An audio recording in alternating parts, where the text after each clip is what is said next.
Hoy estamos hablando en portugués porque la versión Brasil está aquí en Cartagena, nuestra pista motocross. Super wow. Bueno, vamos a hacer la primera carrera. Son 3 vueltas. 1, 2, 3. 3 vueltas, ¿ok?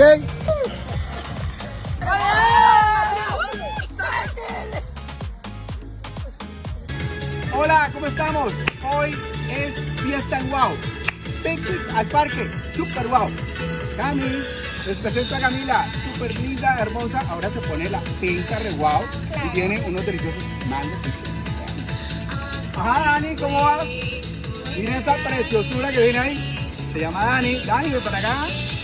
¿Qué tenemos para hoy? Cuéntalo. Obviamente nuestros infaltables categorías super deliciosos con todos los sabores y todos los tops que tenemos. Y métele crispetas y las dobleas con Nutella. Super wow. Hoy vamos a pasarla como super wow. Ya, espera.